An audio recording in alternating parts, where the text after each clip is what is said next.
یہ سلطانوں کے شایان شان پرتعیش حمام کا تجربہ فراہم کرتا ہے۔ یہ واحد شاندار حمام ہے جسے شاہی خاندان نے اپنے لیے تعمیر کروایا تھا اور یہ محل کے باہر احاطے میں موجود ہے۔ اس کا نام سلطان سلیمان عالی شان کی بیگم خاص اور ملکہ کے نام پر رکھا گیا ہے اور اسے 16ویں صدی کے عثمانی معمار سنان نے ڈیزائن کیا تھا۔ یہ صرف سلطانوں اور اہم زائرین کے استعمال کے لیے تھا۔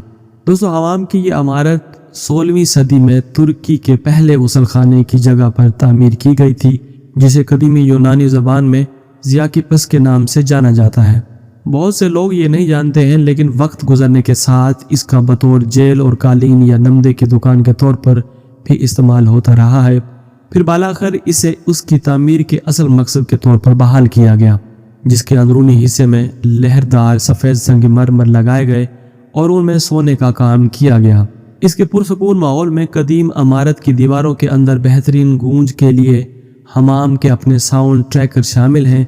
حمام میں 4 مختلف مراحل یا سیشنز ہیں جو مختلف ضروریات کے لیے ڈیزائن کیے گئے ہیں، جن میں انتہائی روایتی مالش اور گرم مرمرہ ماربل پلیٹ فارم پر مساج سے لے کر پورے جسم پر مٹی کے لیپ اور خوشبو سے علاج شامل ہیں۔ قوم لوگ کہتی ہیں کہ حمام کے بعد حواس کو تر و تازہ کرنے کے لیے گھر کا بنا شربت نوش کریں، جو کہ سلطنت عثمانیہ میں پھلوں کے رس سے تیار کیا جاتا تھا اور بطور خاص مہمانوں کو پیش کیا جاتا تھا۔